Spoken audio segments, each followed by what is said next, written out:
All right, cool. So tonight's session, like we were talking about, is going to be starting late. Obviously, it's going to be a bit shorter than the others, most likely, as real life has reared its ugly head.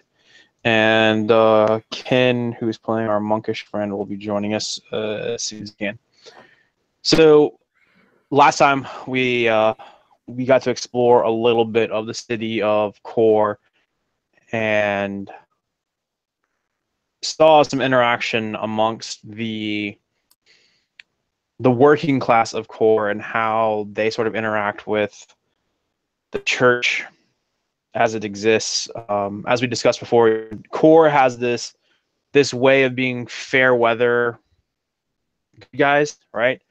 They do it for the sake of being noticed. They do it for the sake of the prestige, the good looks that it brings them, not because it's the right thing to do.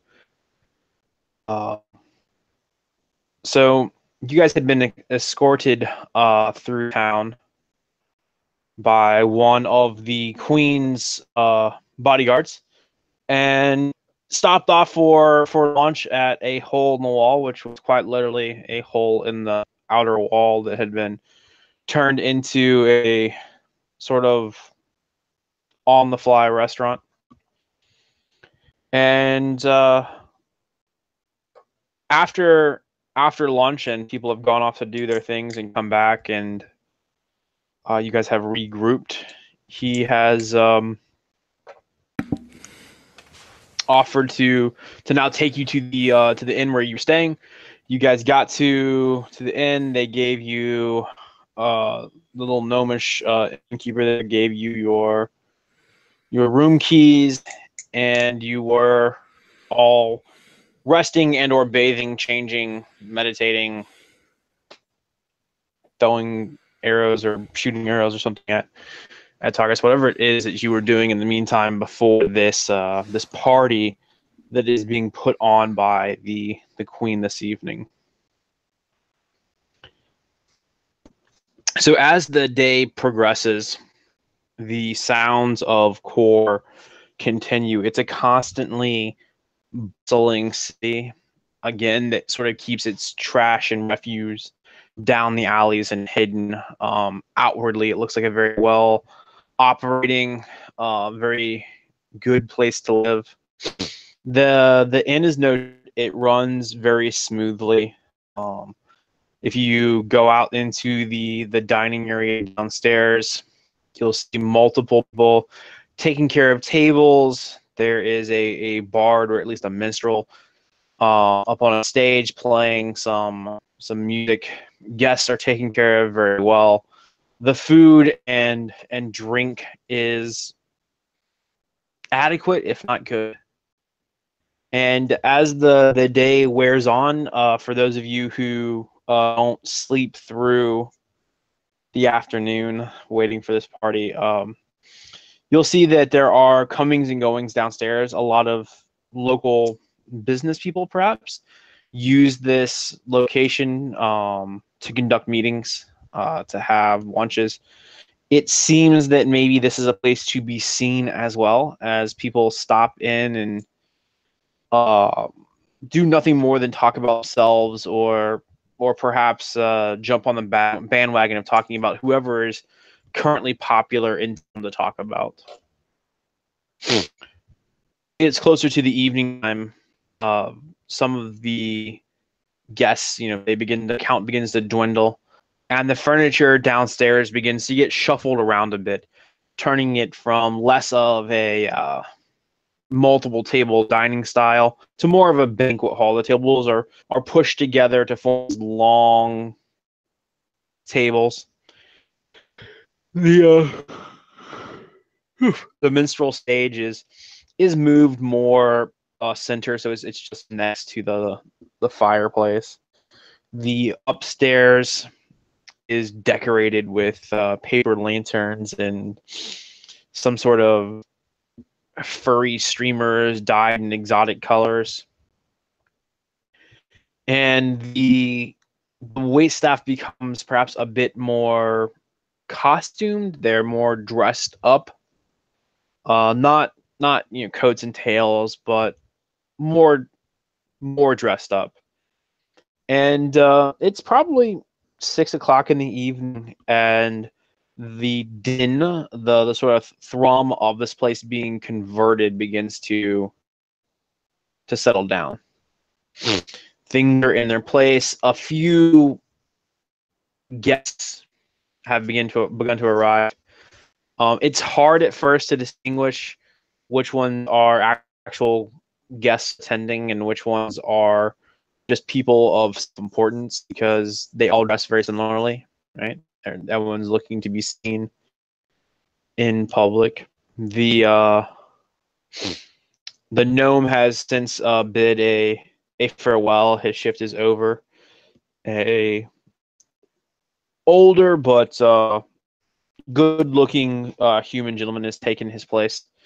He has a waxed mustache, sort of like the Van Dyke's mustache and the beard waxed to a nice point. His hair is very well kept, and he's wearing black slacks, a white shirt that has a subtle floral print to it, and it is pristinely clean, as is most of this place at this point. So let's start with DBJ. Where it's 6 o'clock in the evening. Aside from maybe sleeping, what else did you do this afternoon, and where do you find yourself at the beginning of this sort of gathering?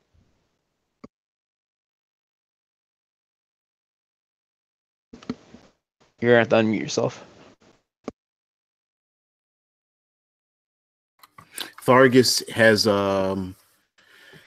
washed himself up 3 times over and retrieved his belongings, as well as his brother's sword and a half, or hand and a half sword, given to him by his brother, who was an excellent swordsman and wanted to join the knighthood, and looked like that was going to be his calling until father wanted him to take a more hands-on approach in the business. So he gave me the weapon, and if the city allows it, I'll wear it. Trying to remember if I'd seen anyone. So as you were going through Core, there are people who wear weapons. Very few of them appeared functional, right? They were always these jeweled rapiers or gold encrusted daggers. More people showing off than anything else, but you don't think there would be an issue with you wearing a sword? Okay. All right. It's pretty functional, so I probably wouldn't. I mean, it's an actual weapon. It's a usable weapon. It's not jewel encrusted. It's not, it's nothing of that nature. But Thargus is also, after getting himself washed up, and is really considering to follow up on some business connections, but thinking less of it, because I want to blaze a new path and leave father's annoyingly strong voice in my ear aside, and look for the others that are going to go across and find out how they're preparing, and because I have no idea what I'll need to go across. I feel like I'm a little bit over my head here, so I'm going to find some rumors as to like people who have been across, what they've seen, and the kinds of clothing, food, drink, supplies that they've taken with them, if they needed to take anything at all. There might be a huge outpost on the other side, as far as I know. So I'm going to have my ear to the ground.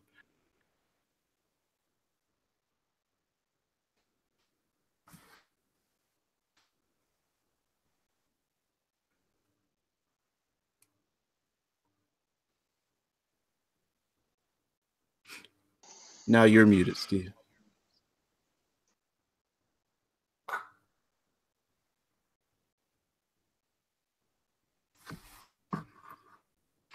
You're muted.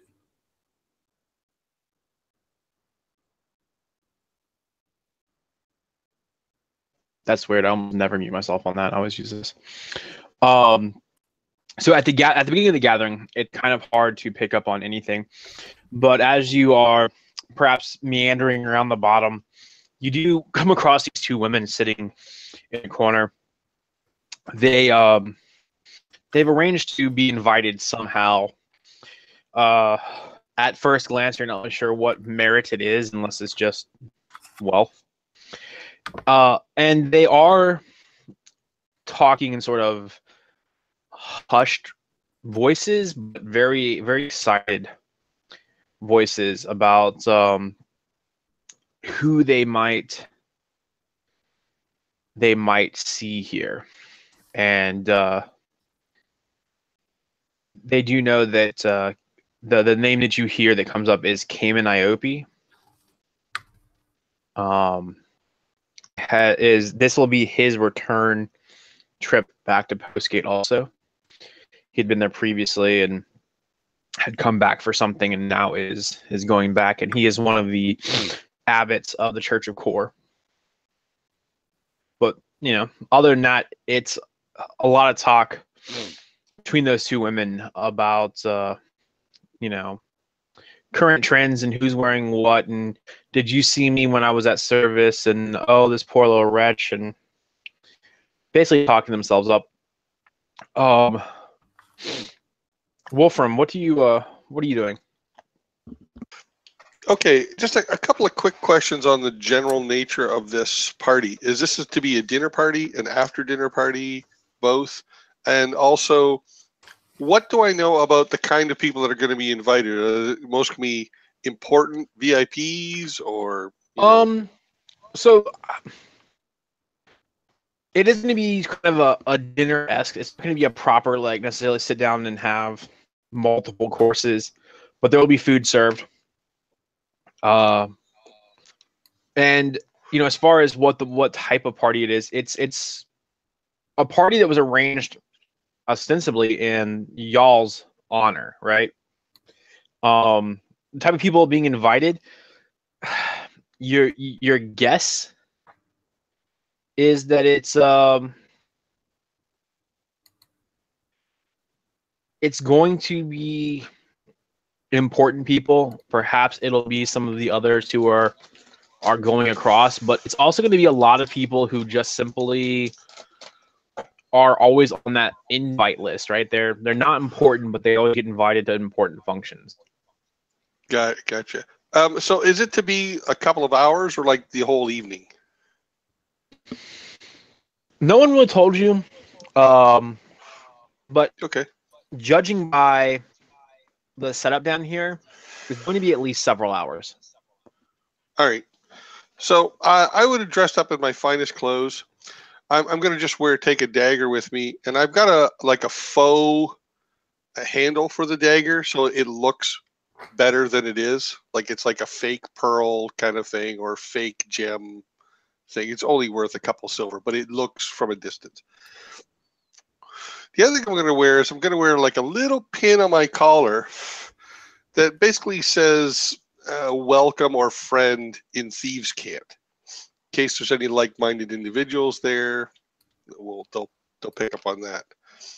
And then when I get there, I'm going to basically scope people out. I'm looking for someone who might be, in particular, someone who might be wealthy and a heavy drinker. The other thing I've got my ear open for is, like DVJ said, any news on the other side. Charming smile, hair as good as I can make it, that kind of thing. Okay. Are you downstairs at the start, or are you showing up fashionably late? I would say more early than late, because I want to find a good position where I can scope out people as they enter.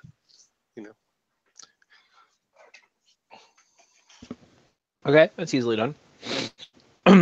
What about you, Dare? What are you doing? I spent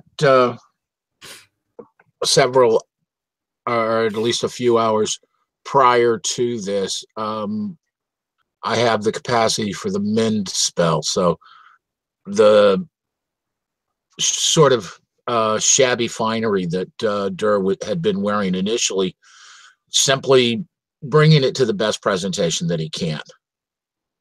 And it's basically that same kind of an outfit. Everything tends to be dark, muted colors, except for the crisp white cravat.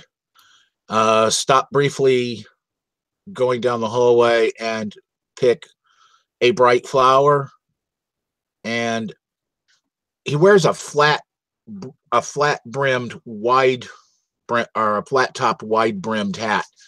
Pin one side of the hat up and with that flower, so there's really that one mark of color on him that stands out, and not wearing any weapons that are obvious, but bringing his walking stick.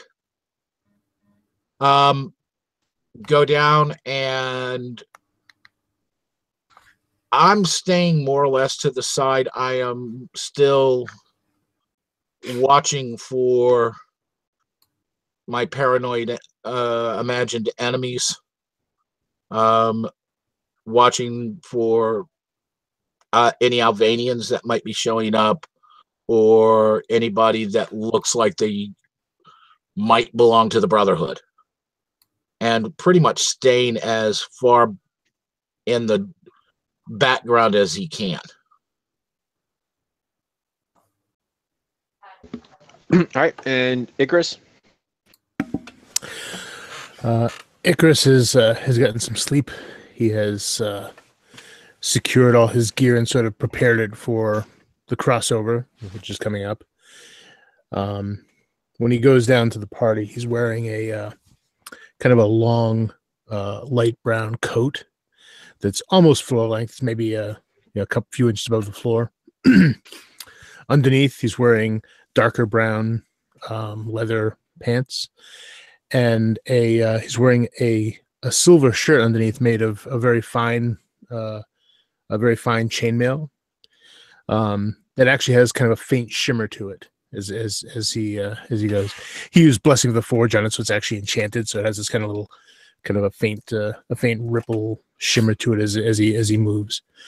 That's about as good as he gets as far as visual goes.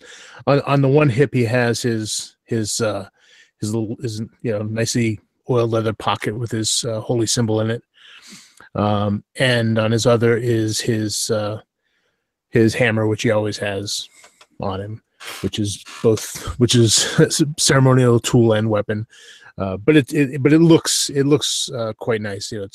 It's always a very it always looks polished no matter how much it's used. It's just a very shiny silver look to it. The handle is a pale wood that's very, very well maintained. And so he's going to reluctantly walk into this place and immediately look for a place that's sort of out of the way. He doesn't like these kind of parties, so he's looking for a plant he can sit behind, or some if he's forced to be with people, maybe a smaller grouping. Definitely not looking to make a scene as he comes in.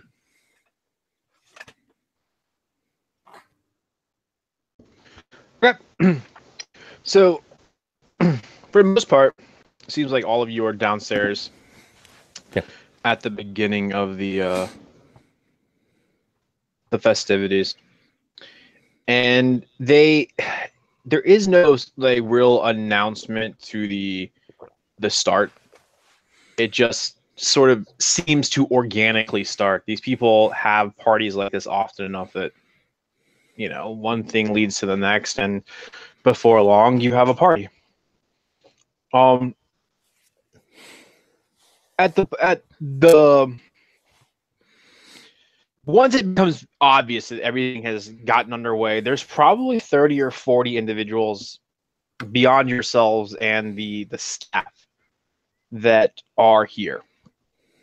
And they, you know, range in age from early 20s to some people who are perhaps in their late 70s, maybe 80s. There are humans and halflings and dwarves. There are no elves present that you see, and they are much more concerned about themselves than they are even you all. Even though, like we said earlier, supposedly this party is in your honor. And conversations are happening in pockets, and the food begins to come out, but perhaps more importantly to you, and certainly more importantly to some of these individuals, the wine and ale also come out. And as such, people begin to refill their glasses again and again and again. And still at this point, no one has drawn any attention to you. Very few people have even necessarily approached you. It seems that even in those times where you thought maybe someone was coming towards you to talk to you, they would then catch the eye of someone else and feel this need to go to them to talk about their goings on in town. Right? This is a huge brag fest, if nothing else. And at this point, it feels exactly like it is nothing but that. I'll probably be talking to maybe one of the staff, like one of the waiters, or whatever their equivalent is that happens to come by, and I'll start asking them questions about their kitchen. So what time you get off? Yeah. I don't have time for that. I'm working tomorrow. No, yes. No, but I'll ask them about the kitchen. You have any family? Just maybe, talk to them like a human being, which I'm sure they're probably not terribly used to.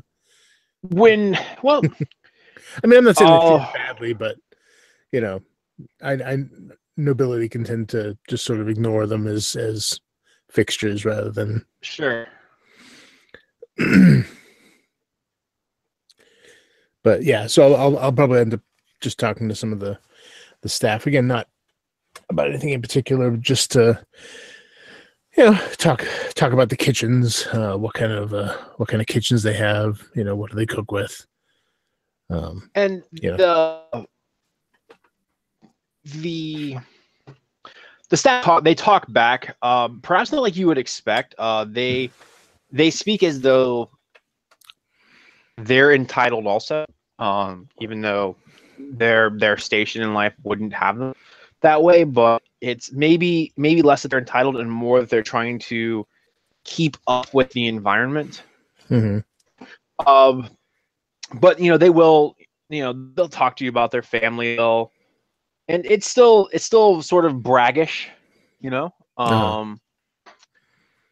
and if asked, they'll point out individuals and give you names or who they are or things like that.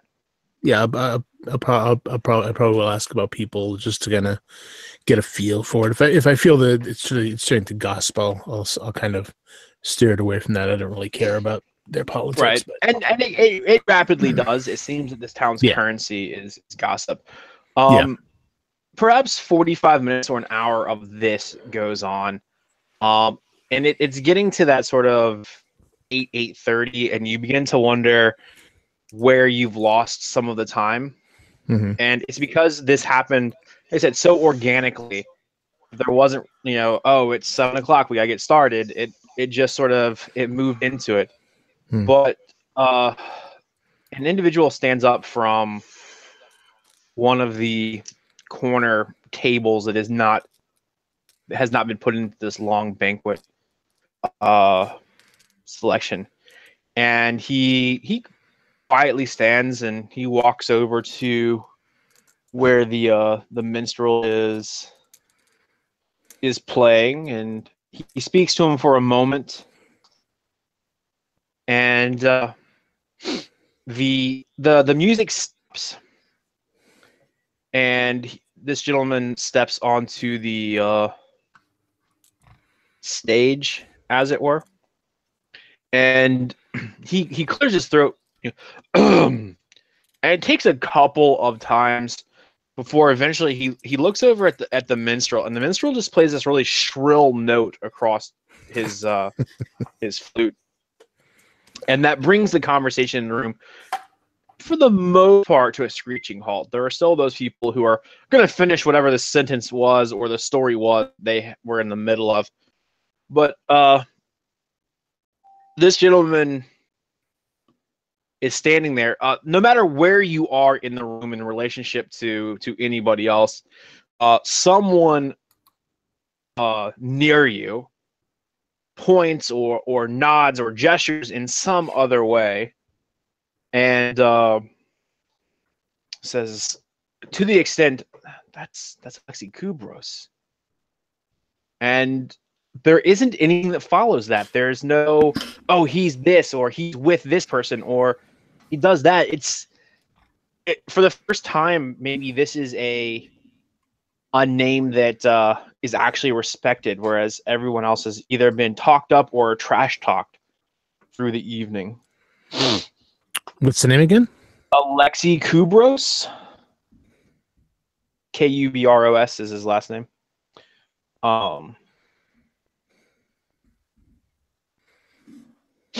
And as everyone eventually turns, you can see he's holding a large golden, somewhere between a chalice and a tankard, right, in his hand, and he gesticulates a lot as he talks. And well, good evening, and I'm glad you all could make it, could find times in our busy days of serving the city and serving core and serving up rumors. And people kind of chuckle. It is often that we're able to get together like this. Again, chuckles. But this evening, perhaps different than most. One of the rails recently arrived. On it, our very own Ko Tatani on board. And you can hear across the crowd people, Ko, yeah. Oh, he's important, or he runs the academy, or I hate that guy. Like, it just depends. I probably let out kind of an embarrassing yeah from the back. And the rail was assaulted. We haven't determined exactly who is responsible yet. We know the parties involved, but not what drove them or compelled them. But a skirmish did occur. Some lives, unfortunately, were lost, but thanks to some well-meaning and perhaps heroic individuals. I'm glad to say that KO is safe. He has since returned to the academy. Many of the passengers arrived unharmed, or at least in better shape than they would have, were it not for the individuals on the train. The Queen has seen fit this evening to host this affair in their honor, in recognition of a great deed. I don't know much about these individuals, save for their heroic actions and their intent to travel through the gate. Not even all of them were Korish. He kind of smiles. And that just goes to show that we are one of the best nations, if not the best nation in the world. Even outsiders would rise up to a cause to save one of our own. And he pulled out a piece of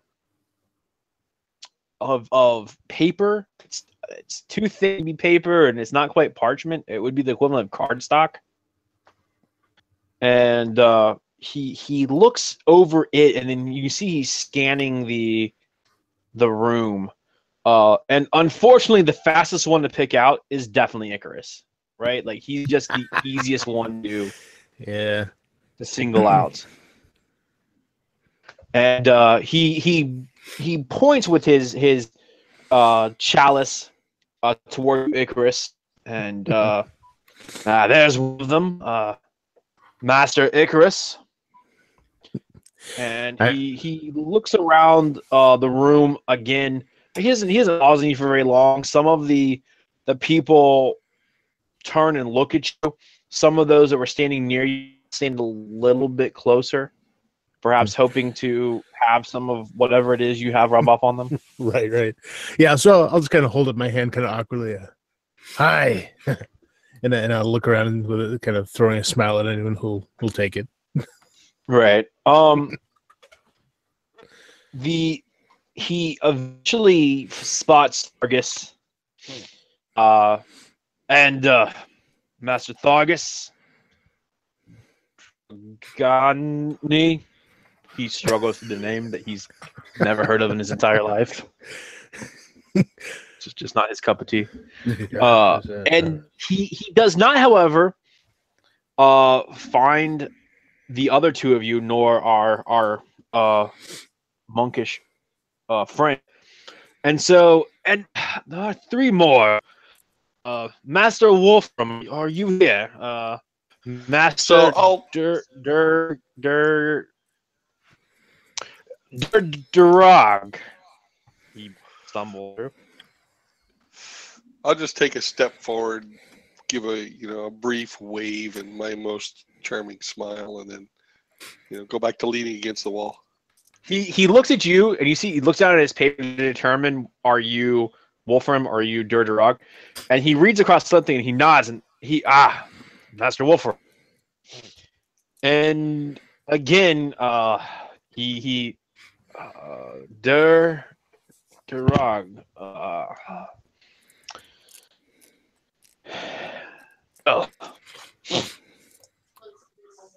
Step forward at least enough so that I can acknowledge his introduction. Remove my hat, take a bow, and step right back into the shadows. And I understand that your other member couldn't be with us this evening, called away on some churchly business. And there's this sort of sickening sort of chant that goes through the crowd as they all go, yeah, church business. Like it's something they all do for some reason. Even though none of them do. Well, gentlemen, in your honor, and 40 hands all go up in the air at the exact same moment. And all of them are holding glasses or mugs or tankers, or you get the idea. To your success sorry. on the other side, to your longevity in life, and above all else, to core. And everyone's like, to core. And there is something you can tell there are people next to you who hesitate just a moment so that maybe their voice is the last one heard, right? It doesn't quite sync up so that people can hear them to core, or they're saying it louder or with more, emphasis on the wrong syllable. Anything they can do to draw attention to themselves. And at that, he looks around the room and he nods to a few other individuals, and of course we have some other esteemed members of core with us this evening. Abbot Cayman Iope. He points at this heavy-set, overly dressed man, and Master Payhov, and he points at another guy who is not standing. He's sitting at one of these benched tables, eating. He has a backpack on the floor near him. He's not dressed to fit in here. I mean, he's not messy. He's not unkempt. He's just not dressed up. And well, I've done my part. Now, you do yours. There's much food and drink to be had. He steps down and goes back to his table, where you can see there are 4 or 5 other individuals equally as armored as he is. And as nice, I suppose, the armor. He has a lion on his chest. One has a rose, one has a hawk, one has a stag. And that is like the symbol in the center of their chests. Mm-hmm. And it's all older men.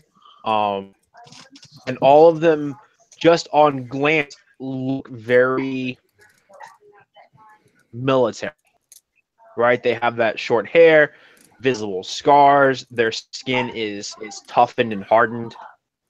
And there's something very commanding about them.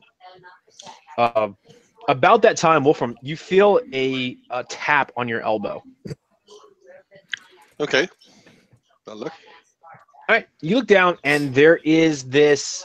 You're not 100% sure if it's a gnome or a halfling. If it's a gnome, it's the chubbiest gnome you've ever seen. And if it's a halfling, it is the thinnest halfling you've ever seen. But he's got tough grayish black hair. Not quite black, not quite gray, sort of like that gunmetal-y color. He's got mutton-up sideburns that run down and are rather large and bushy. He's dressed very, very well, and has a couple of different pouches about his hips. A coat that you could probably smuggle another one of him inside of it, but it still looks like it belongs to his outfit. And he brushes your elbow and, oh, sorry. And as he tips his hat, you see his fingers flick really quickly across the brim of his hat. And you're able to pick up that essentially he says, I have a message for you. Meet me outside. And then the rest of it's a little bit jumbled, but you guessing it was at the end, so perhaps at the end of the party. Okay. I got it. I'll just give the briefest of nods and then look away. And he goes about and he starts kissing hands and hugging babies and things like that. I mean, he is quite the little socialite in here. I would like to just sort of meander my way through the party, and I'm picking up fragments of conversation to see if anyone's talking about the other side. And if they are, then I'm going to, hover in that area and eavesdrop. So it depends on what quality of conversation you're looking for, because they're happening all over. A lot of the conversation now that the other side's sort of been brought up, right? Because they said you guys were going through, and then Cayman is here, and obviously he's going back through. So a lot of it's that same sort of conversation you've heard before. Oh, if I could go through, I would do this, I'd do that. But you do eventually get to the back of Cayman Iope, who looks like this from the front, but you see his back, so it doesn't quite look like this. But he's the abbot. He is an abbot.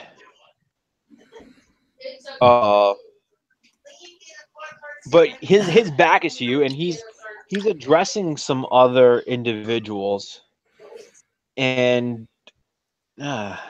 yes, I do think that there is room for some, and he kind of lowers his voice, commercial expansion. There are things that they need on the other side. There are things we need, he says, on the other side. I could have a list drafted for you, and perhaps we could entertain the idea of getting a shipment sponsored in the next portal opening. Looking past him, you see a very nondescript individual, fancy clothes, all in blues and blacks. And then a rather rotund, greasy-haired, jowly-looking individual. And they are both in between wringing their hands and taking notes. And there is a conversation that passes essentially about, oh, well, what would you want? And he lists off a few things, and they're things like, better soap, because making it on that side is becoming more difficult, or things, spices, because having to eat bland food gets annoying. And of course, he does tag on, of course, he wouldn't need it himself because the church is sponsoring, so he has spiced food, so on and so forth. But you are able to pick up 3 or 4 things that is blatantly stated as though these merchants and Cayman believe that there could be a profit made by transporting these things from this side to that. There is no mention of bringing anything back. Oh, that's good. That's information I wanted to know. That's excellent. I'll just take a quick note of the faces you described that he's talking to. Sure. And file that away. The more jolly man, and how would they pay? Coin is limited. It seems to be nothing more than moving coins from one left pocket to a right pocket. And the other guy's like, yes, but one of those pockets belongs to us. The other does not. I fail to see. What I'm saying is, there's only 100 of those poor fools on the other side. There's not. You need a market. We have a product. We have a delivery means, but do we have enough people to support? And Cayman kind of leans in and he goes, idiot. The church is already approving homesteading. Land is being picked up. How long will it be before more go through? It's simply a matter of paperwork and pushing the right things past the right people. Oh, call me an idiot. And he just turns, the fat guy just turns and goes to walk away and then just immediately bowls into somebody. Which turns into probably 15 minutes of, oh, I'm sorry. Oh, no, no, it's my fault for being in your way. Oh, no, no, let me apologize first. Oh, no, let me apologize the hardest. And at that point, the little business is being conducted is broken. But you do feel like there's a very valid point in the more rotund man's concern is there's not a large market on the other side, nor, I mean, outside of coin they brought with them, for what reason you wouldn't know. There's not a lot of wealth on the other side right now either. At least not anything that's been described. Right. What are they going to trade? Pelts, you know? Right. And so Yeah. maybe that's something you're thinking about. As you guys are hiding in shadows or drinking or what have you, there are people who are pressing closer to you now and are starting to ask you about the train and what happened and who was involved. And one of them presses up to you, Thargus, and she's very attractive. Obviously belongs to somebody because you get that feeling of being watched the moment she comes near you. And you see this well-dressed man with a long, spindly sword on his side, somewhat like a rapier, but there's something about it that doesn't quite seem normal. And it looks more functional than decorative. It shocks you for a moment, and you kind of fumble back through, and you realize it's a dueling board. It's specifically meant for honor duels. So why he would wear it, that's literally walking around with a chip on his shoulder.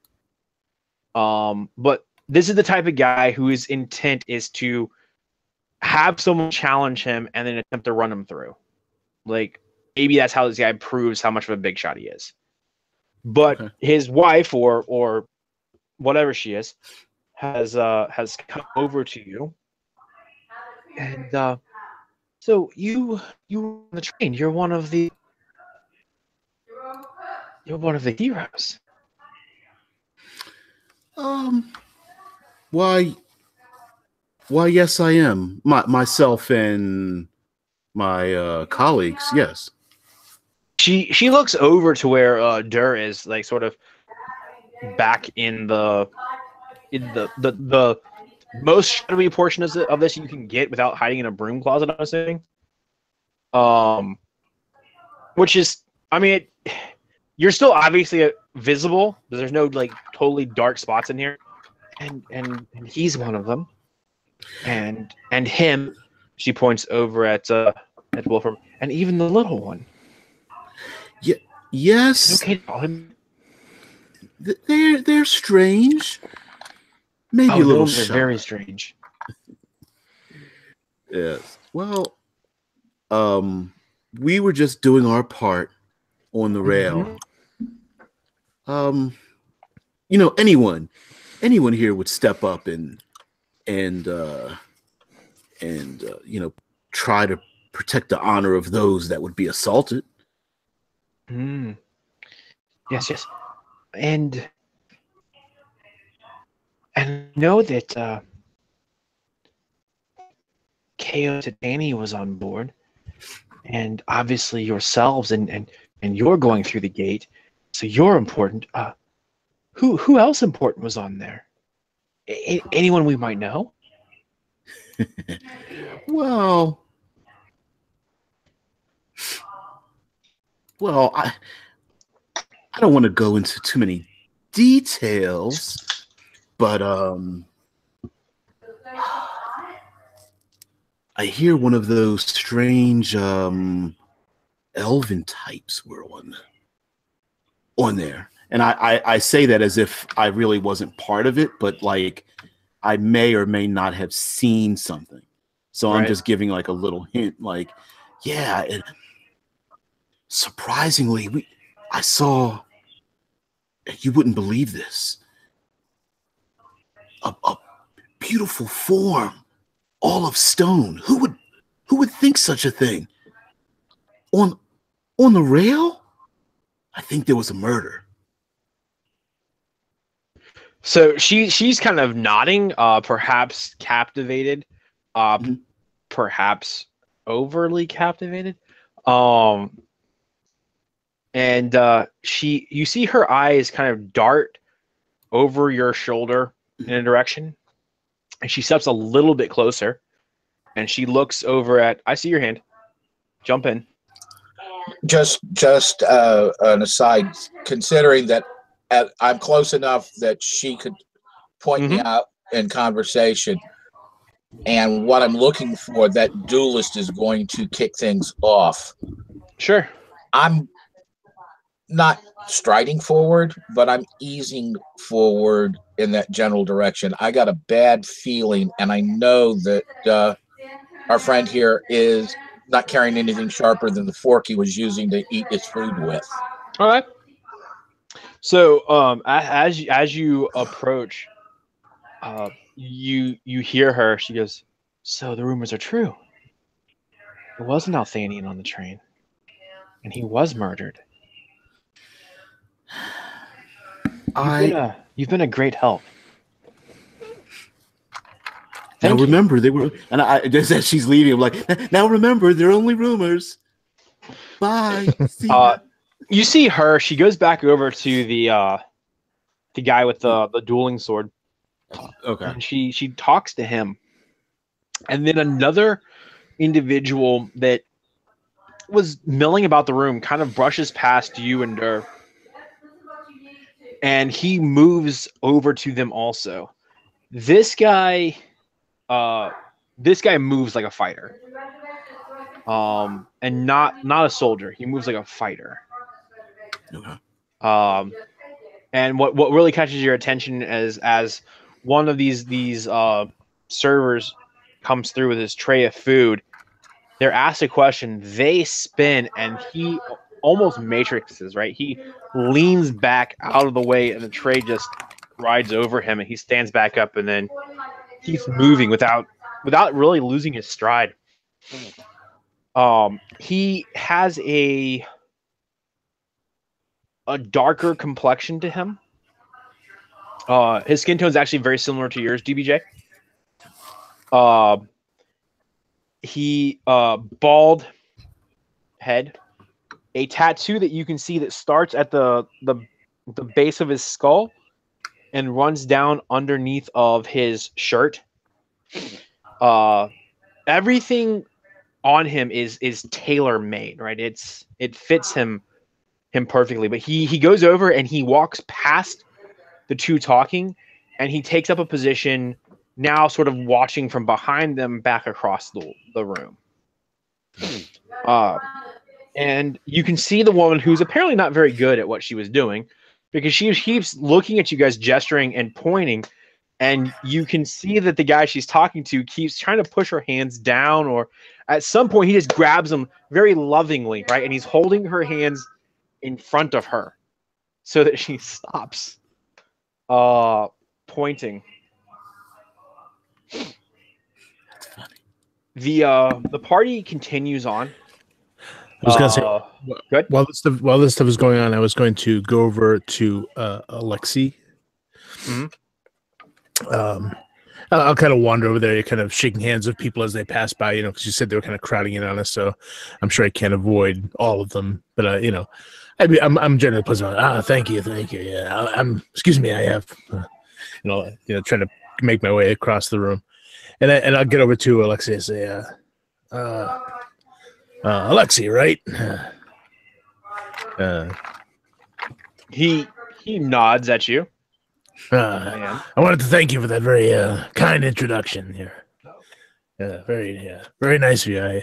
I couldn't help admiring your lovely armor too. I'm a bit of a craftsman myself. I kind of gestured in my shirt. I admire a fine piece of work like this. He smiles down at you. You are Icarus. Icarus. Yes. My apologies. Yes. There's a lot of people you see, I'm sure. I take no offense. No. I'm normally very good with names. I just normally these type of things are not on such short notice. But forgive me, please. Have a seat. And Thank you. he waves over one of the servers who comes over with this chair for you and puts it at the edge of their table. So I'll sit down and I say and I'm kind of looking unashamedly looking at his armor.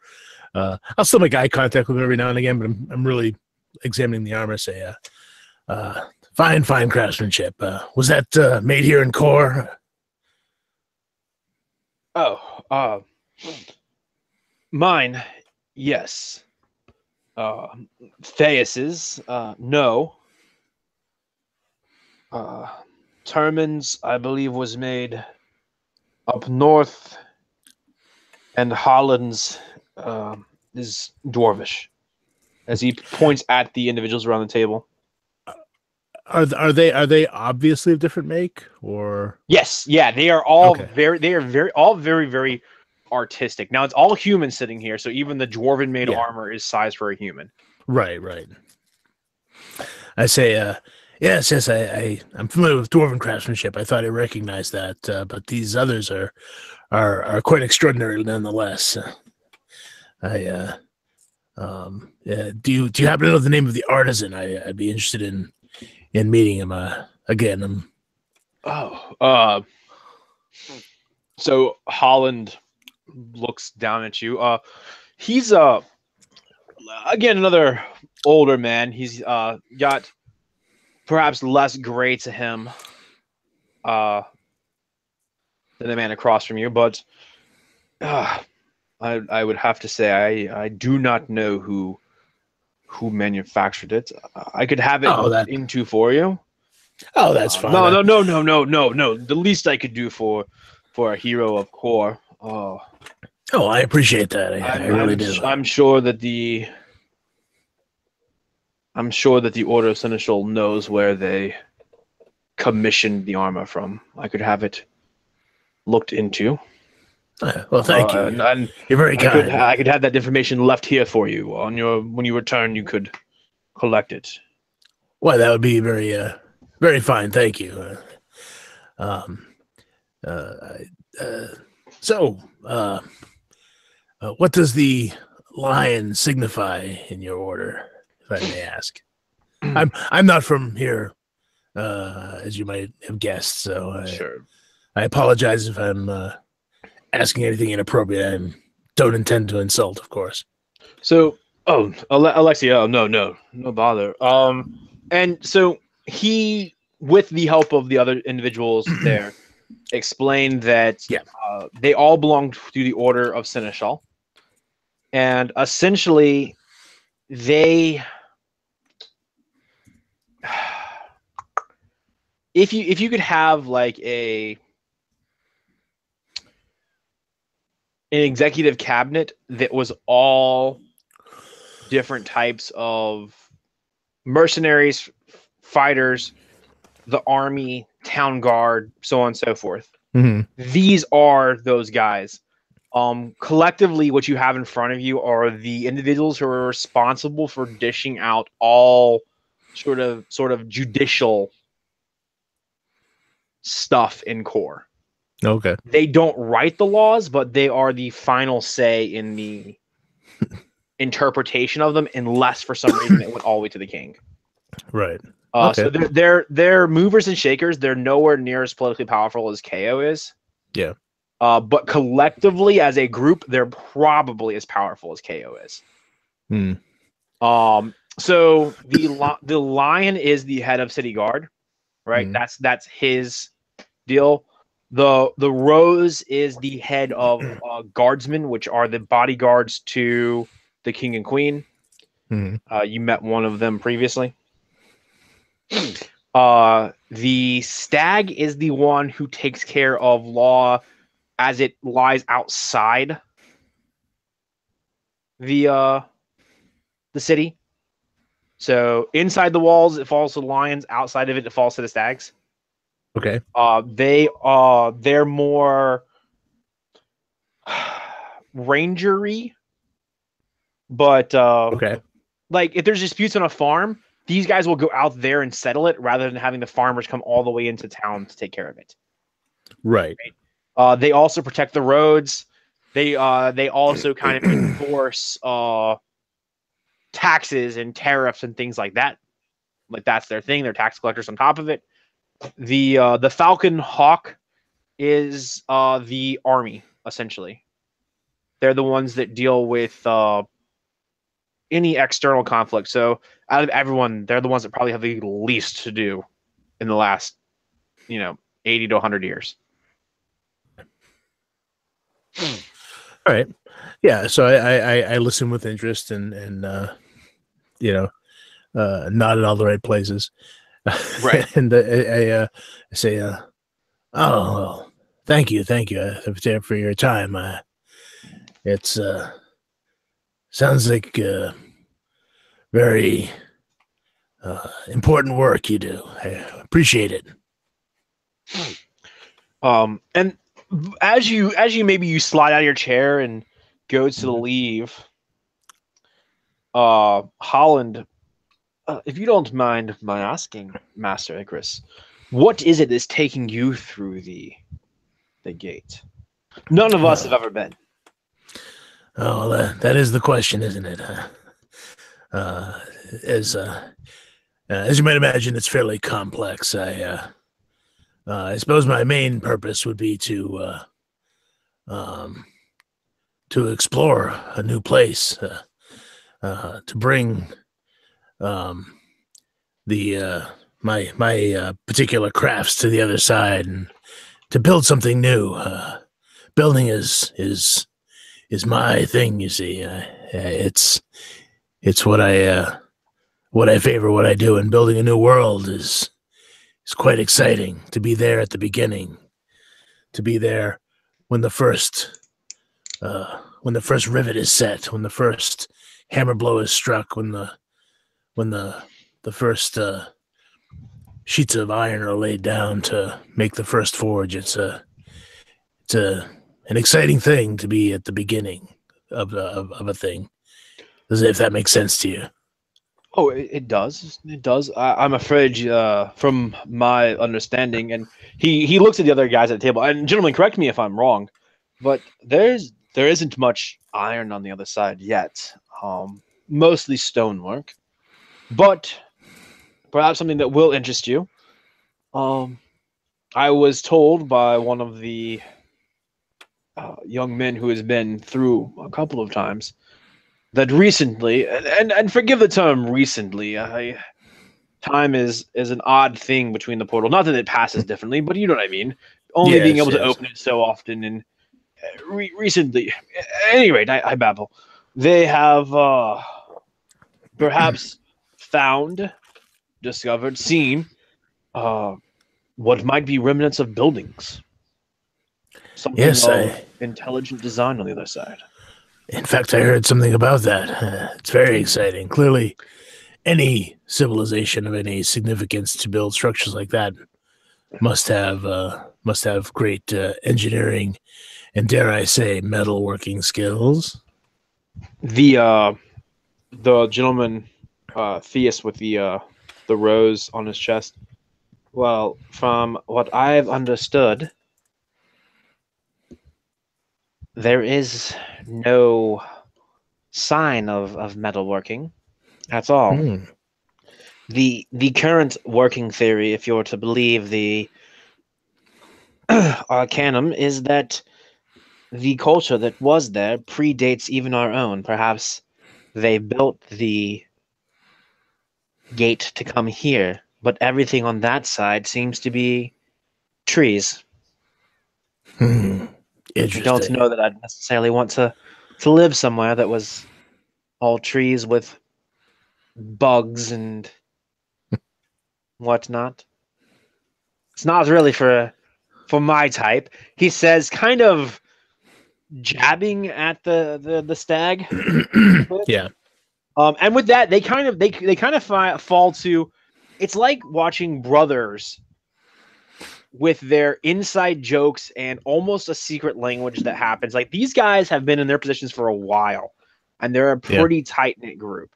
And not that they're dismissive of you; it's just that they begin into their own thing.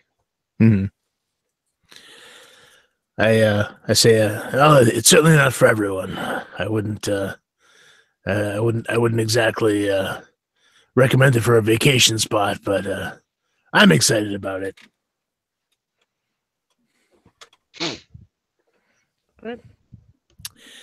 But I say, but I've taken up enough of your time. So thank you again for that kind introduction, and for the thank you in advance for the information about the craftsman. I'll look forward to that when I return. If I return, huh? And I kind of give him a wink. They rough lands and all. Yeah, they smile and nod their hands, even perhaps raising their glasses to you as you leave. The rest of the party goes pretty uneventful. There are people who approach you and ask you why you're going, what are your plans there. Some of them even go so far as to ask, they kind of run down like a pre-made list. Are you sponsored by the Church of Kor? Are you sponsored by this merchant family? Are you sponsored by the Queen, the King? Until they kind of exhaust all their options to try and figure out why you've been allowed through and maybe they haven't, or maybe that's just a piece of information they want that makes them seem more knowledgeable than other people. So I should have come in like wearing a cloak with like all these logos on it from sponsors, right? Like a race car. Yeah, I was sponsored by the Coopers Guild. They're keen to get their barrels over there as soon as possible.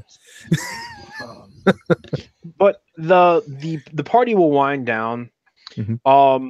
Once the actual prominent individuals leave, like Cayman Iope, the guy who was eating the entire time with his backpack, the Order Central. Once they all begin to leave, it's not long before everyone else leaves. Right? They're only here to be seen. And good, Rob. Yeah, there's one thing I'd like to do before the majority leave. I don't care so much about the VIPs, and that's picking a mark. And so on a meta level, this might not be wise, but I'm playing my character, so I want to pick out a mark based on 3 criteria: how drunk, how accessible their purse is, the location in the building, the sort of light, maybe near the privy, a hallway, that kind of thing. Okay. And I want to try and pick a purse. So it takes you a little bit. It seems the majority of people here are honestly not drinking a lot, because they were pounding it to them earlier. A social faux pas. But there are a couple who are just pounding it. Like they just have no cares to give. And eventually, one of them, this middle-aged man, stumbles down the hall and out the back door towards the outhouses to go presumably relieve himself. Okay. I'm going to follow him out. I'm going to wait for him to come out of the outhouse. And as he's coming out of the outhouse, I'm going to bump into him, pretending I'm just as drunk and sorry, I got to go bad kind of thing, and then just quickly go in. Meanwhile, when I smack into him, I'm going to go for the purse. All right. Go ahead and sleight of hand, I think. Yeah, I get 26. Okay. My best skill. Yeah, so that's you took his gold tooth. Yeah, that's not a problem. That's right. In his liver. Right. You bump into him, you even zip his fly for him in the same movement. Like, just take that. Yeah, and he no problem. And he goes back inside the party after he attempts to open what is a shed multiple times. So eventually he like wanders around the building and maybe goes back in the front, or maybe he doesn't. But I will empty his purse of its contents into my own. Okay. I'm going to throw his purse into the shithole and then piss on it. All right, fair enough. So you'll come up with 15 gold and 7 silver. Excellent. Sweet. It was more for the principal than the money. Right. Nice, And though. as you come back out of the outhouse, that very scruffy gnome halfling guy is standing out there, and he looks at you. He kind I'll of give him he gives you that gesture Sorry. of worth it. I'll give him a grin. I'll flip him a gold coin and say, a shrug. He scratches the inside of his nose and then kind of does one of these, and Right. he walks off to a it's an apple tree that has a cart underneath of it. It's part of the courtyard of this inn. Okay. The I'll cart give this- sorry. is it's kind of like the limousine parking service, right? These are people's like actual carts parked over here. Parking lot. Yeah, but there's only 3 of them. Most people walked. There's 3 of them over here, and he goes up to one of them and he sits down on not the step you use to get in, but the footman's step, the one that he would stand on and ride. Right. He sits down on that. Okay, so I'm going to take a quick glance around, make sure no one's really paying attention to me following this guy. I'm going to follow him, and on the way, I'm going to take out a pipe, which I rarely smoke. It's more for show to look like I'm out there for a reason, kind of thing. Okay. So after you get over there and you light your pipe, and then he essentially like bums a light from you, right? And he likewise has a long spindly pipe, and he's got his arms crossed across his chest, and he's using the mouthpiece of the pipe to sort of point at stars and the moon, and yeah, it's a nice evening.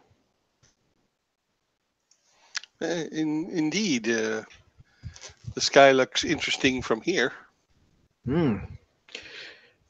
I'm told it looks more interesting from other places. Yes, I'm curious about that myself. Perhaps you would know something about that. Oh, me? No. I've never been. I've heard tale of a traveler who,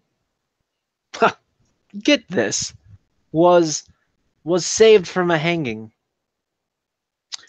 But this traveler, when going through, had been told that there was supposedly a structure of sorts on the other side. 2 number 7s facing each other. And at the tip of one of these 7s, like my thumb here, he had been told that there was a large pewter box. Well, large by halfling standards, bread box in size. That were he able to find his way to the box and obtain the contents of it, that the very man who had rescued him from the gallows might be willing to call the score even. It's a strange story, probably a drunkard's tale, but it is strange things have happened. It is an odd one. This person who rescued him, this person who seeks the contents of this box. Do you know anything of this individual? Not directly. More that he's well, as the story would have it, we're all connected to him. You see, he's an associate of an associate of an associate of everyone like yourself and myself. I understand. Oh, I understand. and to boot, the story never tells what the item in the box is. Perhaps then, if this item were to be retrieved by someone, you could give me some sort of idea on its size, weight, its potential danger to the bearer. Oh, I don't know. I suppose if I were the man in the story, I might just take the entire box. Yes, yes. Probably best.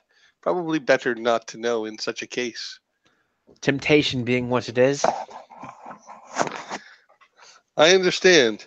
I understand. This, your opinion, this man who was rescued from the gallows, as you say, would you say he is a lucky man or an unlucky man? Was it Oh, a fortunate thing that occurred to him or an well, unfortunate one? maybe it's the hen in me, but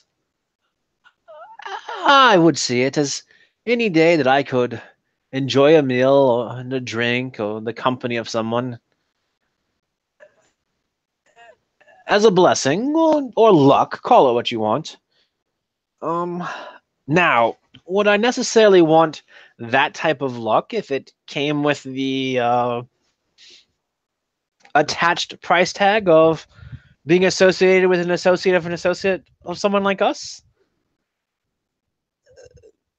My friend, I'd actually have to be that man to make that type of call.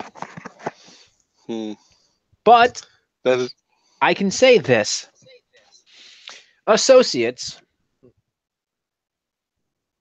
find their way to this side and that side, and the left side and the right side.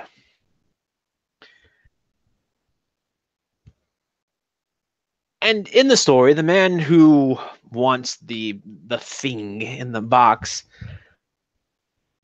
does have the ability to call on associates on this side and that side and the left side and the right side.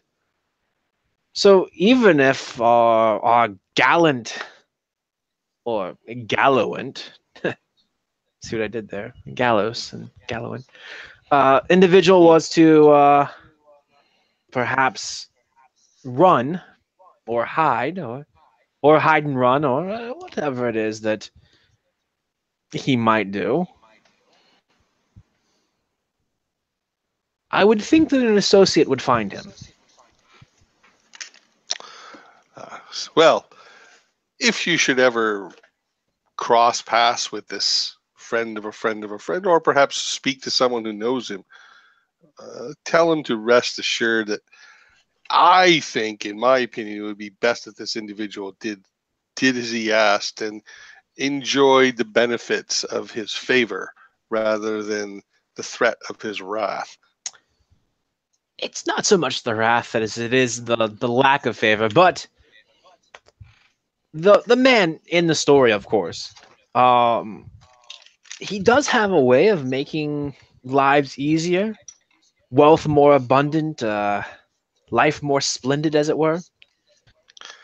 His resources do seem wide. Oh, nationally, at least. Well, Not all of them. I am. I've heard that in his menagerie are animals from the south and east.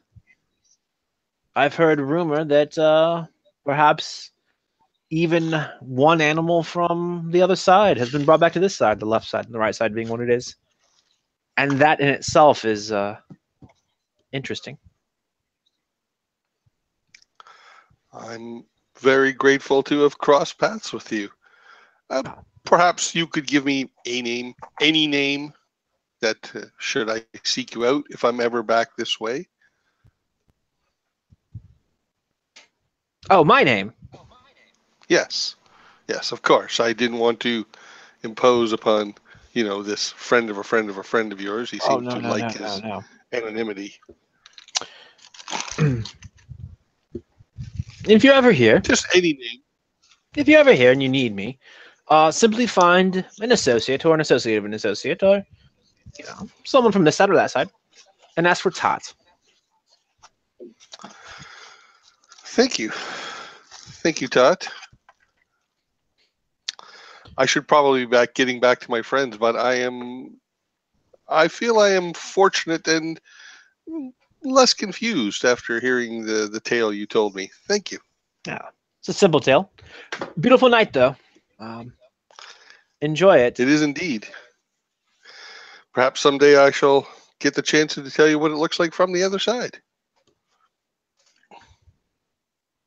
He shrugs and kind of reclines back up against his carriage that doesn't belong to him, and pops on his pipe a little bit, and you can see the little glowing red embers kind of spark to life as he draws in, and you leave him to go back into the party.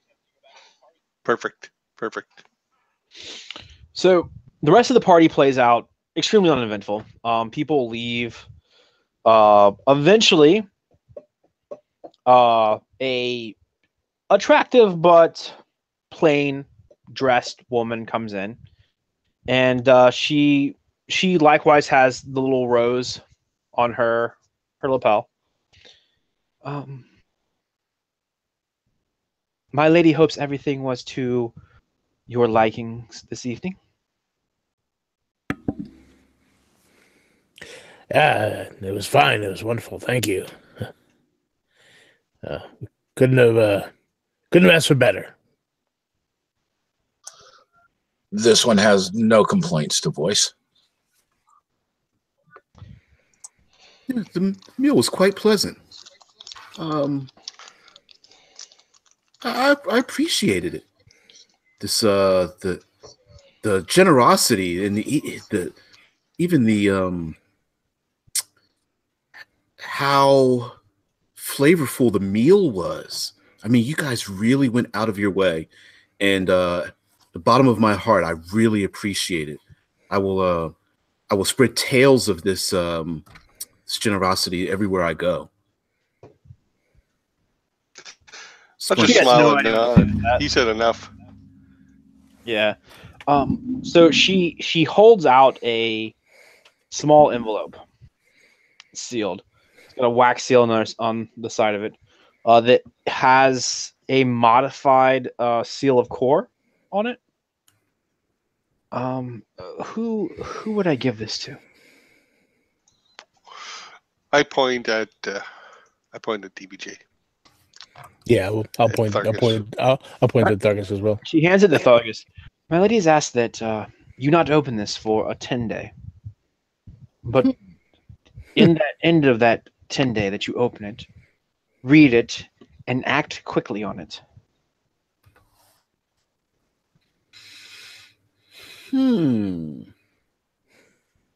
Okay. Ominous, but all right. Well, with that, I'll leave you. You do have to rise early in the morning. The caravan will be leaving for the gate at half after 5. Right. And she takes her leave. If you guys want any of the extra wine, food, whatever, you're welcome to it. The man who seems to be in charge of the establishment comes over. I know you boys will be heading out to the gate. You want I should pack up some of this for you. It's been paid for. A few bottles of wine and perhaps some provisions for the trip over wouldn't be amiss. Thank you. He nods. It'll be ready for you in the morning. Thank you. That's very kind. I take Thargus aside. I kind of like put my arm, on it. I take him by the arm a second, gently, and I kind of walk aside. Thargus, if you have a moment, I'd like to have a word. Of course. Why? What is it? I know we haven't talked very much through all of this, but if I could ask you a personal question, how much are you carrying through the portal with you?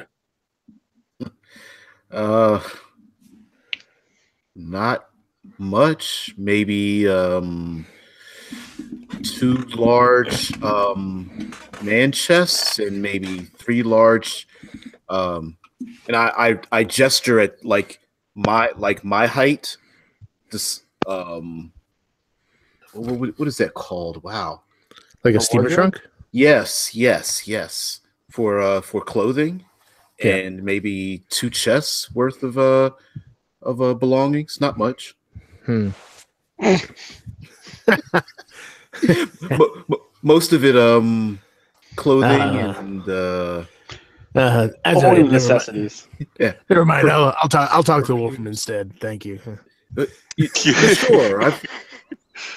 I've got my kettle cozy and just the necessities.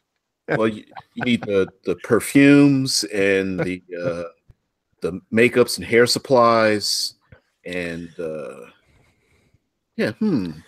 Yeah, I'm going to catch up with the others to see if any of them are willing to basically carry a. Because I know we're limited on things we can take with us, basically weight wise. Is that the? I have no idea what. Yeah, so no one's told you that there's going to be a weight restriction or Mhm. how much you can bring, but you do know that when you get to the other side, space is limited. There's 114 people living in what should only be space for like 50 people. Oh, that's I'm not worried about that. Yeah, that's fine. Well, it did say there seems to be a lack of metal on the other side, and I wanted to see if I can bring any raw material with me. Basically, I mean, I have some. I have like a couple of heavy bags that have some, some raw ingots in it. But if it's if it's as lean as they say, the only real restriction would be that this gate is literally on top of a more or less think like a stone pillar. Yeah. You have to be able to haul it up there yourselves. Yeah. Or convince someone to put it on their body and carry it, right? There's not carts going up there. Right. Okay. What about a burrow, maybe, just with a few No, sacks? so the closest thing they have is they have an elevator, like a lift that they sometimes use, but they're even hesitant to use it because no one wants to cause this like pillar to tip. Yeah. This one is rather lightly encumbered. A simple satchel and a simple pack. And as this one is or will be soon indebted to you for the alterations, what this one can carry would be more than willing to. Oh, well, thank you. I appreciate that. I'm sure it'll be to everyone's benefit when we're on the other side. Yeah. So what I want to do is since it doesn't sound like gold and money is that particularly useful over there at this point, I don't mind blowing what I have on basically raw metal and and paying off a handful of people to shuttle it up to the gate. So if you want, we can do that behind the scenes if you want. Yeah, that's fine. Yeah, we don't have to. You can take some material with you. Yeah, basically that's what I'm looking for is some a couple of crates. They can even be on like a small wagon I can haul or whatever, but something that can pull through there. That so I'll say between what Durr is going to carry and maybe you're able to get someone else's like servant or hired help to carry some for you. What 300 pounds of raw material? All right, cool. Stephen, what happened to the duelist and the thug? Oh, that's a very good question, isn't it? So you see the duelist and his woman, I hate to phrase it that way, leave at some point. You never see the thug, the fighter leave. He's not in the building with you. It's not like he's like standing behind a lamp and you just don't see him. But you don't. He's very good at that. He's very good at not being seen. Coming and going. Likewise, you don't really note when when all the Order Seneschal leaves either. Like, some of them you see leave, others just leave. Because there's so much fanfare that goes on with some of these people leaving. Like when Cayman Iope left, there was this huge he said a prayer and Coral bless you all and thanks for Good coming. night, farewell. Right. Yeah, they basically sung himself and them out. Right. These guys, not so much. If by chance any of you are watching, you do see that the duelist and the woman get into the cart that Tot was sitting on. And there's some heated words exchanged between duelist and Tot, and mostly it's a duelist fussing at Tot, who just gets up and lets him take his cart. So it's kind of like someone's sitting on your bumper and you freak out. He's like, whoa, it was just my bad. Butt print, man. You got butt print. Yeah. But yeah, unless there's anything else that you want to do in the night, the night passes. I just want to know do we have a scheduled time to leave? Yeah, is it so 2 days, the 3 woman who days? visited you just a little bit ago said that the caravan is heading out, leaves at 5:30 in the morning. Oh, so there isn't really going to be time to shop for the stuff that Icarus was talking about then. Is there? Well, I was Can we gonna shop at see if I could pay some of the servants to get to handle it, basically, if that's possible. You can handle it, whether it'll make it through in this exact trip with you or not. But Okay. assuredly, either in this trip or the next time the gate opens, you will have 300 pounds of raw material. Okay.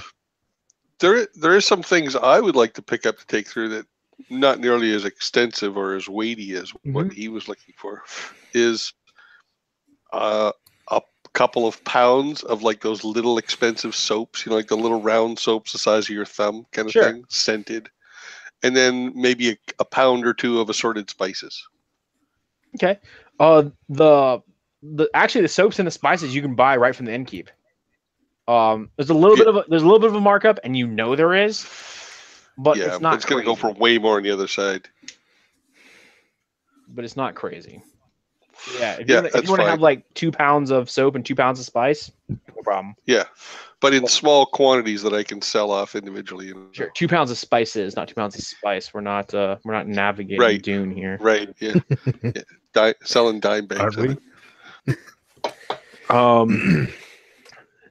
Anything else that you guys are like, I wanted to pick up some rope or whatever? You could have done that in your hours between sleeping in the party, right? Yeah.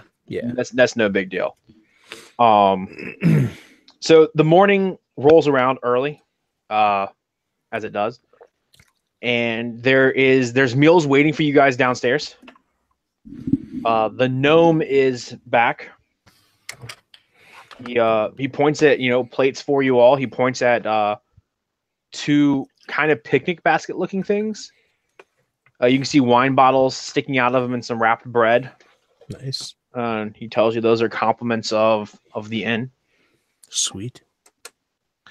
And you guys gather your things, and standing outside is one of the blue coated mercenaries, the ones that apparently work for the Arcanic Legion. And he collects you and takes you to the west gate of the city.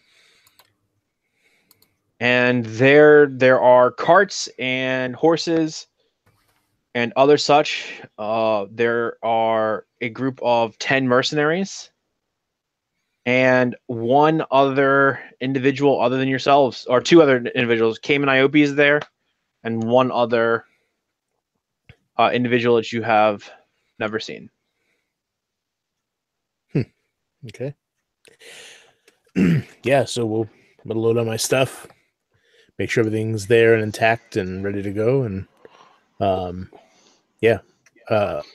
assume we'll have at least a few minutes before we get there before we have to go through the gate. Okay.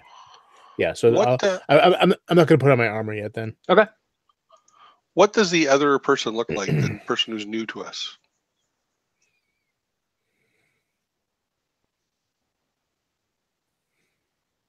Looks a lot like that.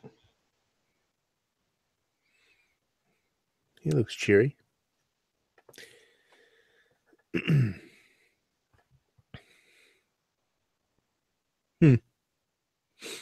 How do the others seem to be reacting to him? Are they Fine.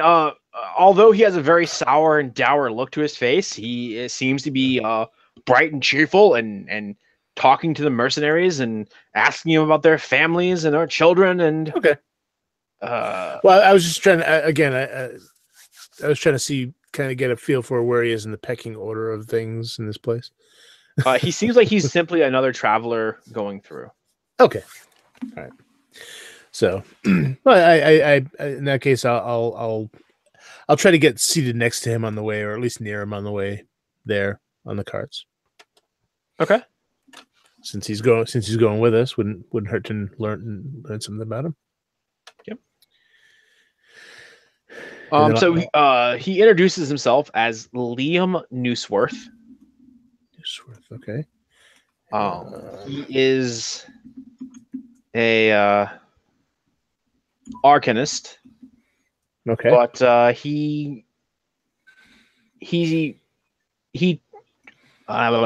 he switches out with another gentleman named Guy, and between the two of them, they run what could be called the shop on the other side. Okay. What is that? So it's if you were to have forgotten your toothbrush, or we're trying to establish some portion of the Korish economy on the other side. I say, really? Well, that's fascinating. I myself am a craftsman. I forge, I build, I make things. Good. Perhaps bringing some supplies with me as well for raw materials. Yes. You should speak to Frotz when you get to the other side. I will do that. Frotz was my apprentice many years ago. They've turned him into some version of a smith or something. He can beat and bend metal. I won't say it's pretty, but it's functional. That's really the important thing. Pretty is nice, but functional is the point now, isn't it? Are you going through yourself? I am. I'll be switching out with Guy. Oh, I see. Well, very good. I look forward to perhaps doing some business with you then. Oh yes. Yourself and the few homesteaders that are over there. I've brought some seeds. I'm not sure we'll be using them all. We have to run that by the others when we get there. I don't want to bring seeds over to this place and kill the planet or something. Well, I guess we'll have to see about that. It sounds an interesting place either way. It is. Yes, there are quite a few sites. Have you ever seen if you were to take a mountain goat and an elk and combine them and then make it 15, 16 feet at the withers? I'm not sure about an elk, but I know I've seen mountain goats. Yes, but big shoulder big. more than this. Well, I kind of gesture myself.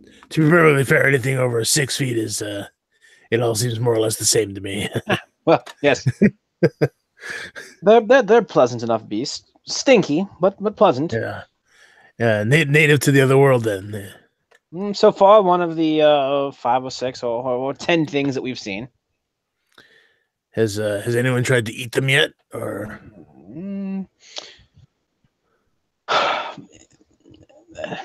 Perhaps that's something I should let someone else tell you about. We've tried. It's not that they're inedible. It's just that they are very difficult to hunt. Well, I'm sure we'll find a way. But well, this is an exciting journey then, and I'll I'll take out my holy symbol and begin sort of I'm gonna how long is it gonna take to get there ish? So it's about a 3-hour ride out to there. Oh, good, excellent. So I'm going to hang on. Excuse me, I had to sneeze. Yeah, I'm going to make him a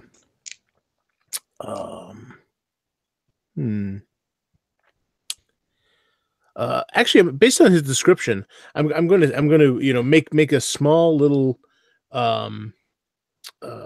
copper, or not copper, but maybe a little a little tin figure as we go, sort of, using my channel divinity to sort of, create this thing, on my holy symbol, and this little figurine basically that's kind of, as he describes it, as something like this then, and I kind of show him. The neck is a bit longer, and it has a beard. So he'll spend the entire 3 hours helping you tweak and fine tune this this little figure. The mercenaries that are with you, none of them ever been through the gate, so they can tell you the process all the way up to the gate, but not through it. Gotcha. Cayman does not deign anyone with conversation the entire time. He sits studying a text, whether it's holy or not, unless you're intentionally trying to discover that. No. But the ride itself is pleasant, albeit a bit bumpy. Once you get out of the little bit of plains that are on the western side of the city, and you get into the beginning of the Badlands, you start getting more crushed rock and crushed salt, and so it becomes a bit of a type of a deal. Mm-hmm. But 3 hours undisturbed, and you arrive at the base of this large pillar. It's 30 or 40 feet across, and there are handholds carved into the rock. There's a ladder that's been rope ladder that's been dropped down. There's a climbing rope itself. There's multiple ways up, whatever someone feels more comfortable with. And you see the banner of Kor at the top of it, along with the banner of the Arcanum Collegium.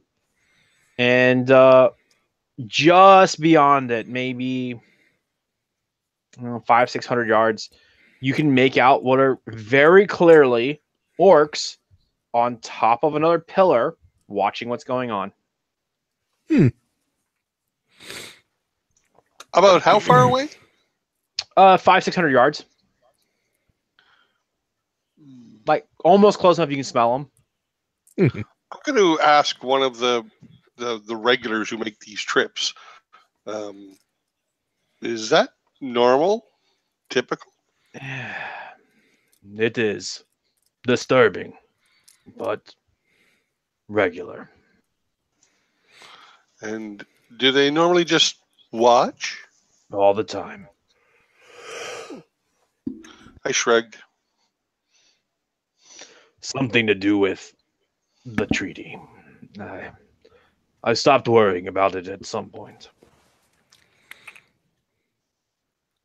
Yeah, good enough. If they're not worried, I'm not worried. They've seen this before. Yeah. I mean, even Cayman and Liam don't seem like phased by it at all, right? This seems to be pretty par for the course. So it takes a couple of hours to offload your stuff and then to climb it, hoof it, however you get it to the top. Yep. So by the time you get up there, it's lunchtime-ish, and you're tired. Not exhausted, but you're tired. Yeah. And so they have kind of a shack of stone and a little bit of wood built up here. And there's chairs and there's shade here because the sun The sun here, there's nothing to interrupt it, right? It just beats on you the entire time. There's a small meal served. There's drinks, and eventually a young man steps forward, one of the mercenaries, and he kind of gives you the rundown on what to expect, right? Yeah. And you can tell he's not speaking from experience because occasionally Liam will chime in. Oh, it's not really that bad. But basically, you're going to transport a large distance in a very small period of time. Mhm. It's not instantaneous, though. There's a 5 or 6 minute walk that you'll go on once you're through the portal before you will arrive at the other side of the portal. You do want to move through it as rapidly as possible, because if something were to happen and they couldn't sustain the portal, they don't know what would happen if you were in between. Yeah.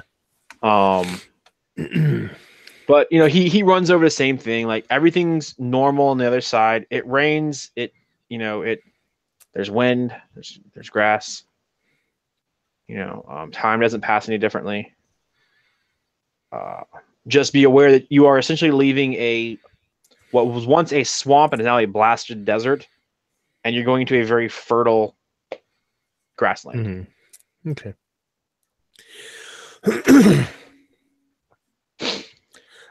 So what I'll say they did, what we could have done is like put a good sized chest with the metal in it, and then just maybe have it on like a wooden, I guess like a sledge, just a couple of wooden runners that I can just drag behind me.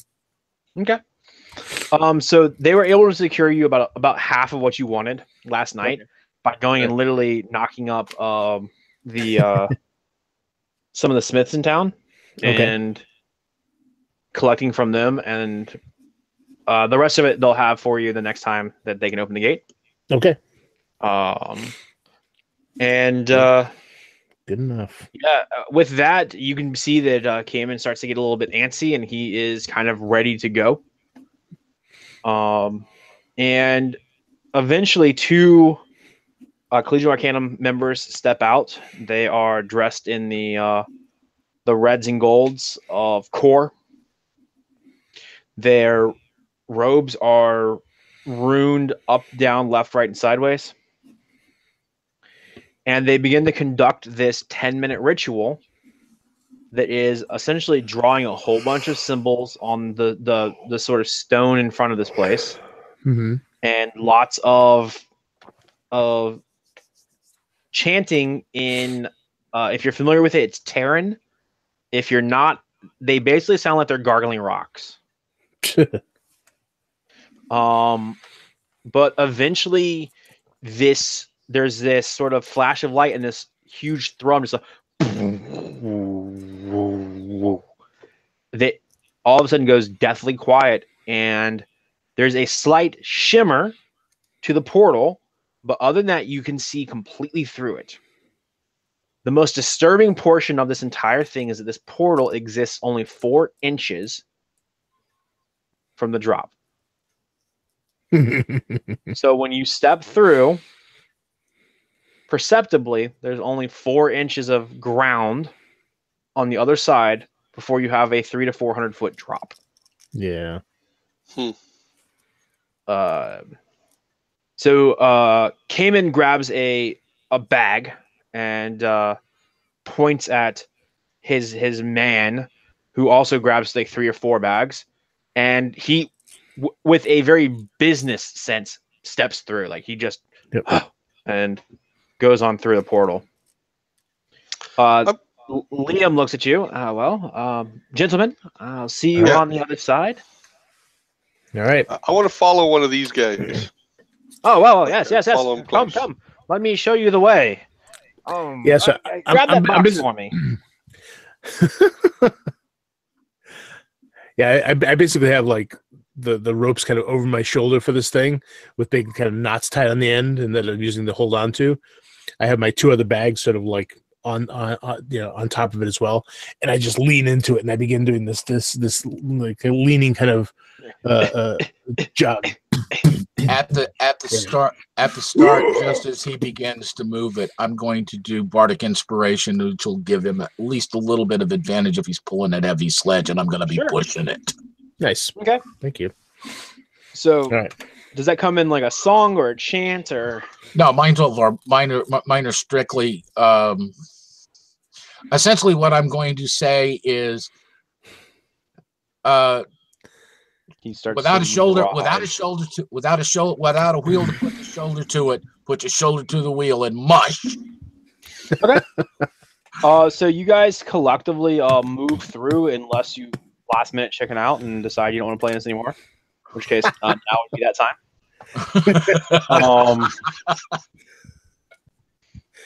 Yeah, no, we just mush on through. Yep. I do make a point to sort of like glance at the space in between. What is it like in the in between space? So it wait.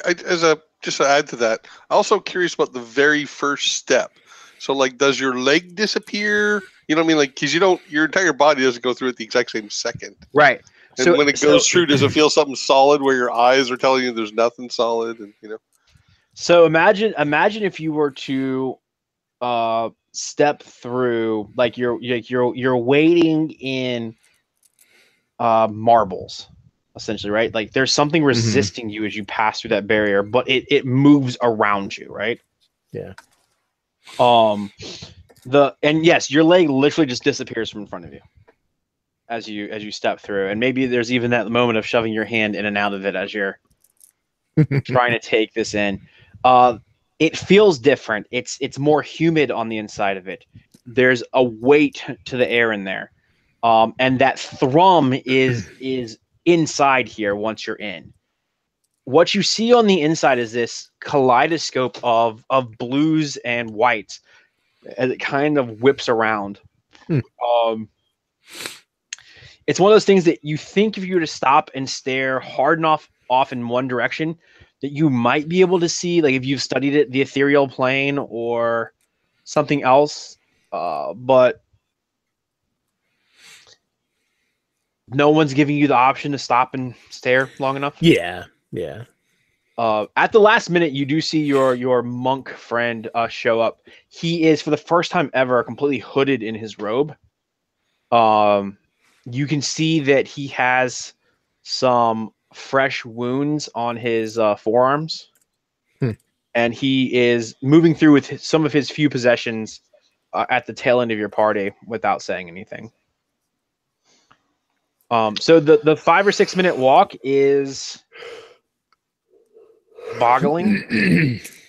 Liam's trying to kind of narrate what's going on, but it's hard to hear his needly voice over this whoa, whoa, whoa that goes on inside here.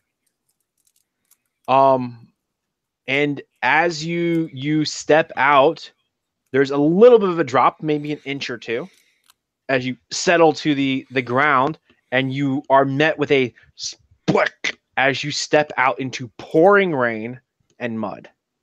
Nice. Is it warm though wet? 72, 73 degrees Fahrenheit. Yeah, it's pretty warm rain. Cool. And as you step out, you are met with this view of just open wilderness. This it's a grassland that seems to run on and on and on. You can see that there's a plateau that you're kind of on it at the moment. You see this grouping of buildings. It looks like 2 7s or 2 L's up ahead of you that are the only sign of man-made anything here. And that's a collection of buildings in that shape? It's so they've actually crafted it in such a way so it's 2 large buildings. L-shaped. I get it. Yeah. So what I can do is do this real fast for you. You'll see it here soon enough anyway. this is the way that that post gate's laid out. Mm-hmm. So the green lines are gates that they've made. And then it's 2 buildings. So one building here, one building here. They have a forge here and a stable there. So I guess collectively it's 4 buildings. And the gates are made of what?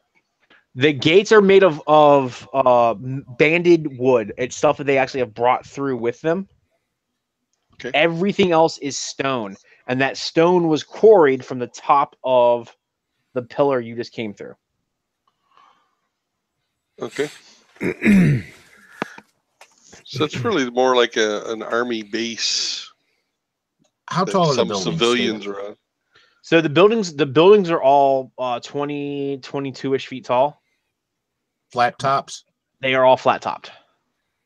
And the gates match them or actually rise above them? The gates are just at the 22-foot mark. Okay, so there's no tower post like at the part you marked guard or on Nope. top of the barracks. Nope. Nope. It is flat. Dumbs. Hey man, they did what they had to. That was personal commentary, not dirt. But They might not be Uh, expecting attacks either. yeah, I mean it's kind of the thing, like no one. So at the end of this plateau where this stuff is built, there is a large river. And you can see it because that river at its narrowest point is 4 miles across. And this is on the plateau. Beyond the settlement. The river. Yeah, it is beyond the settlement. So let me see if I can rough this out for you real fast. Give me a pencil. So imagine you have this plateau that sticks out like this, yeah? Yeah. And then you have this river. Oh, that's not touching the plateau, but you get my point. This way. And you have your collection of buildings like this. And you have the gate you just came through sitting back like this. Okay. So you said the river was 4 miles beyond this collection of buildings. So imagine this plateau. If you were to walk down it, down the steep slopes, you have a little bit of a beach down here. Okay. The river is right there. The tip of this plateau actually sticks out over the river. Like it's a precipice at that point, I guess. Ah, gotcha. Okay. And the river, like I said, at its narrowest point is 4 miles. It's more expansive than that in other areas. It's large enough that it has tides. Oh, okay. Got it. And how far is the buildings from the gate? So from the gate when you come through to the edge of the buildings is maybe a quarter mile. Okay. Okay.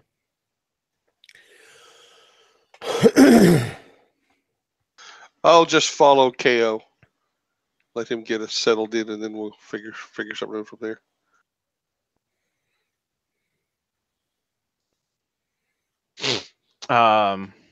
Oh, you mean Cayman IOP? Yeah, sorry. Yeah. So yeah, he fusses about the weather, but trudges on. As he gets up there, there's a group of people waiting. He hands them off his heavier bag and begins walking towards town. You see that Liam goes up and talks with one of them. They shake hands, and that guy comes walking back towards you. And he stops and good luck, boys. See you in a few months. Thank you. How long does the gate stay open for? Well, if I don't hurry, I'll be here. So, not long. Not long. thanks for bringing this across. And Guy, assumably, right, the other shopkeeper, goes back through. As he goes back through, there's this whoop, whoop, and the gate's gone.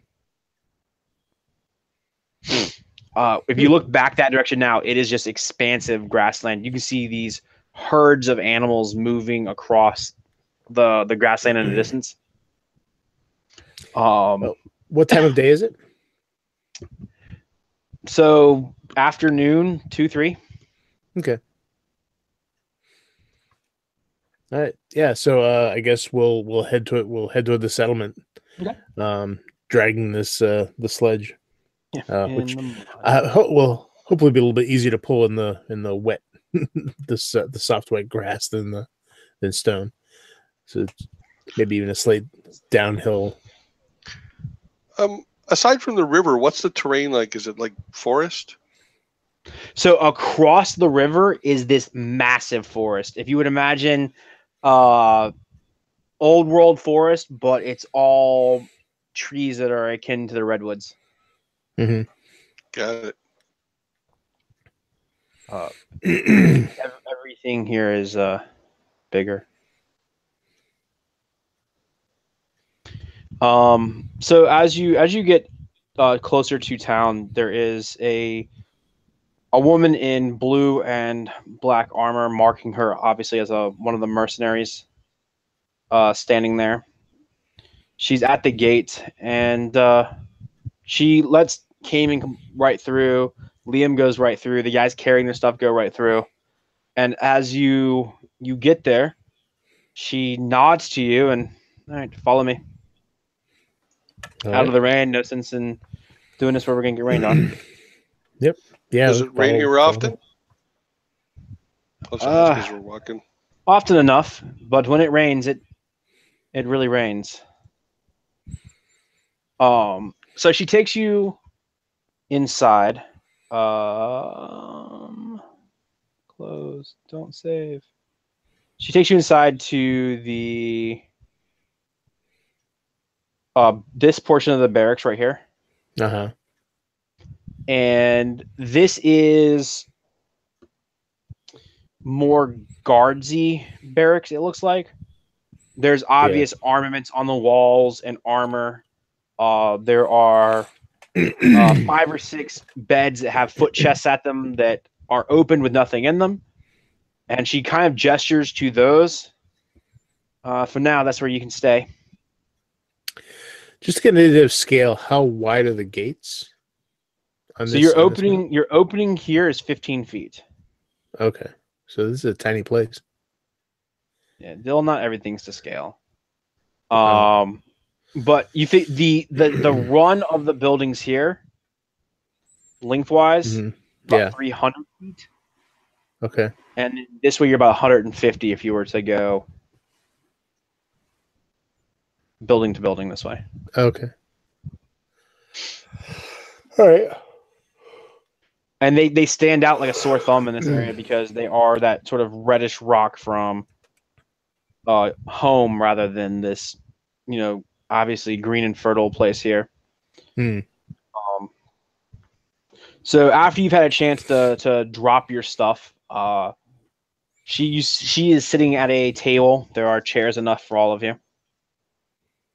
Have a seat. I'll do so. Thank you. I know this settlement is called Postgate. Is there a name for this land? Not one that's been decided on, I don't think. Depends on who you ask.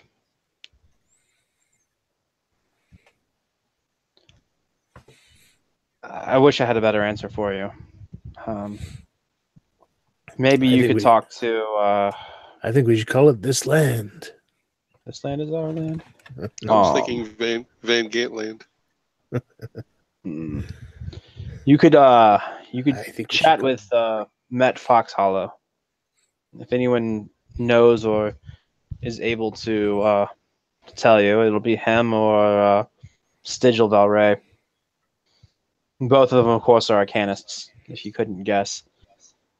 She puts out her hand. My name's Eden. Glad to meet you. And what is your position here? I am second in command of the guards.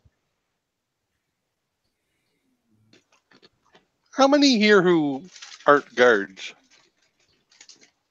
In total, 98, 99, I believe. Not counting the homesteaders, and she kind of gestures at a wall that if you could see through it was down the more gentle slope of the plateau. Okay. There's 30 or 40 of them now. I see. Well, I have heard that this place is busy. I hope that me and my companions can make ourselves useful while here. Oh, you will. You will. That's part of what we're here to talk about. Chap Humble will be by in a bit, but in the meantime, I guess I could guess at your names, but if you just wanted to tell me, we could speed this up. I am Wolfram. I'm going to say this, Wolfram Van Gant, as I'm reaching for my bag. One of the bottles of wine I got from the party. Mm-hmm. I'll bring that out and put it on the table. Wolfram, nice to meet you. Icarus, pleased to meet you. Ah, you're the priest of the forge. Indeed. At least we know where you'll be useful.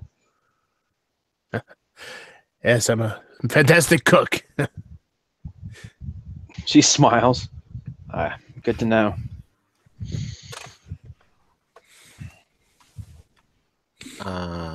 I'm Thargus Is that a question? of the family Dragante. You may not have heard of us, but we are financiers. Merchants. Yeah. So, I suppose you can work with Liam. She looks at you, Der. Half elf or quarter? This one is half. She pulls back her hair. She has slightly pointed ears. Quarter myself. Tu ragazzo. Wood carver. She looks at all the stones surrounding her. Oh, good. And I point past her We haven't. at We the haven't same much- wall. At the Yeah, we same haven't wall much that she. messed with the trees on the other side. Yeah. But Hence, I am here. That's why since you were we're here, something about 4 miles of river to go get a tree seems well. Anyway, gentlemen, if you'll hold tight, like I said, Chap Humble will be by momentarily. I'm gonna go speak to your counterparts, I suppose. Let them know to expect you.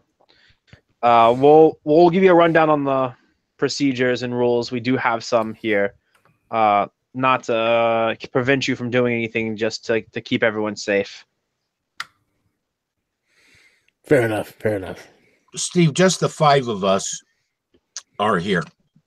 Correct? There's one guy sleeping on a bed, but that's it. No, I'm talking about that came in with us. Yeah. No, Just no, the 5. None of the I thought other there was guys. 6. So there's actually the 5 of your group. Right. Cayman Iope, his man, Okay. and then Liam. Okay. Right. That's what I was trying to figure out. That's what I was trying to figure out is who else came in, because I was waiting on the thuggish monk to introduce himself, but he went someplace else. The thuggish monk. The guy that we noticed tagging along behind. Yeah. You haven't seen him. Okay. So she leaves at this point. Yeah, so she leaves, and this guy walks in right after.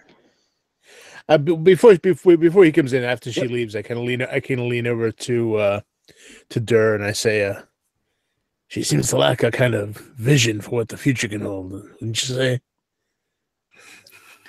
This one has noticed that happens frequently among the military. I gotta give him. What's that happens amongst the military? You can tell me. I can take a joke.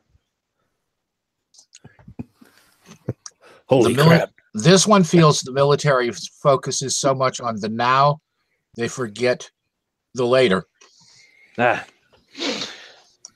He sits himself down. There's a large focus on the now. Focus on the later, just not on necessarily what connects them. My name is Rindar Chaphumble. I'm in charge here. Well, sort of.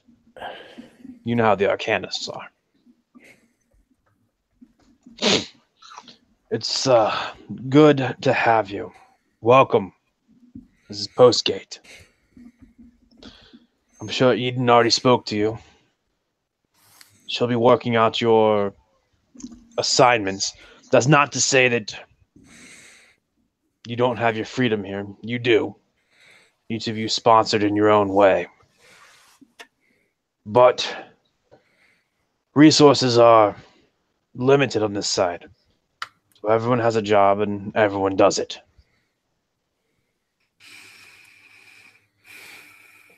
That's fair enough. If you have any problems or questions, you can find me. I don't sleep in here with the men, but the next barrack's over. You can wander, look around. There's a storage for your extra stuff. There's a locker at the foot of your beds. It's yours. Use it as you like. Recently, we do have a curfew. We ask that you be back inside the gates by dark. And if you can't be back inside, go see one of the Korish families, the homesteaders. They'll put you up in the house or the barn. You said recently. What has changed to bring about this new rule? He takes his gauntlets off, puts his hands on the table. We've had a disappearance of sorts. Oh? Someone's gone missing. Really? And who would that be? One of the younger guards. He does not pause when he gives you his name. I do, so I have to look it up. There it is. Benris Deeplock. One of my mercenaries. And how did this happen? Down by the river. Don't know how it happened. I suspect it's one of the dog creatures, but I couldn't tell you. Dog creatures? Well, you haven't gotten to see things here yet. There are things here that are going to challenge your grasp of reality, or as one of the young guards put it, bake your noodle. In What was that, Rob? Rob died. I'm going to assume he said in what way. His voice went a little robot-y at the end. I think he might have Yeah. an internet problem. Mm-hmm. I say, is it possible he just fell in the river? Or? Nah. Very possible. Dwarves don't swim so well. Fair enough. Although I knew this one who, I tell you, he used to go on this. Never mind. But are there any homesteading rules for if someone wants to build, say, outside the main complex here? Everyone has to have a writ giving them the land. And then at least once, twice a year, tax collectors come through. Pay the taxes, have your writ. Seems to be about the size of it. I see. And how far does this range of influence extend? Everything on this side right now is cores.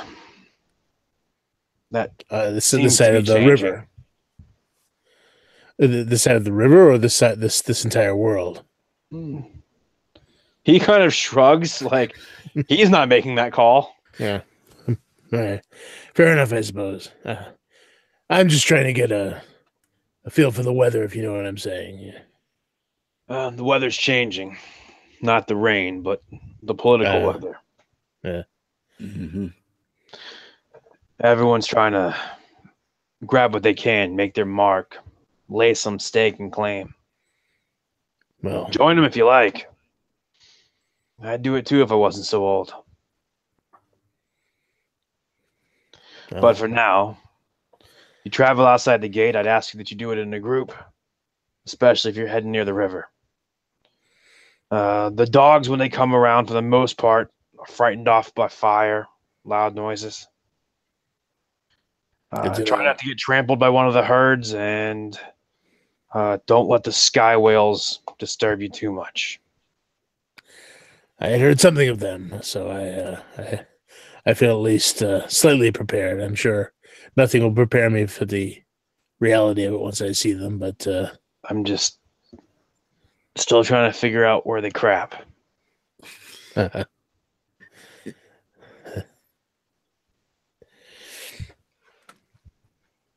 was an awkward silence. Yes, there is. He tried to make a joke, didn't go over so well. But he'll give you a rundown of some basic information, and then he'll leave you to get rid of your stuff, unpack your bags, and what have you. I think this is what we're going to call it. It's almost 11 o'clock. I have work in the morning, and I don't want to do too much world exploration without everyone being here. Yeah, it makes sense. Sure. But Eden will come back and find you individually. And basically she's going to pair Icarus up with the blacksmith that they have. Mm-hmm. Whose name is Frot Hurdley. Mm-hmm. Let's see, where is Frot Hurdley? Here we go. Go back to this and this. That's Frot Hurdley. Nice. Cool. He also is an arcanist, but they've trained him to be a blacksmith. I'm sure we can work well together.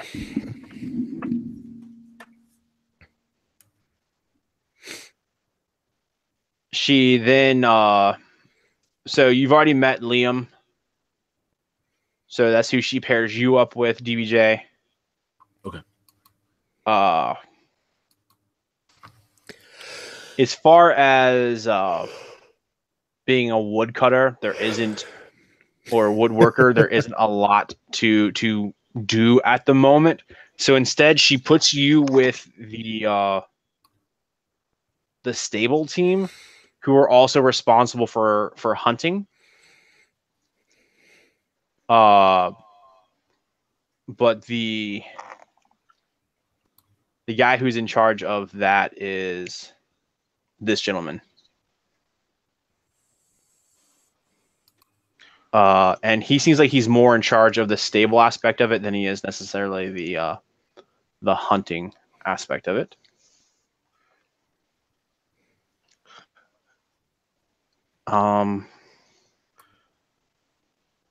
She never mentioned an assignment for me, but if she asks, I'm going to suggest gardening.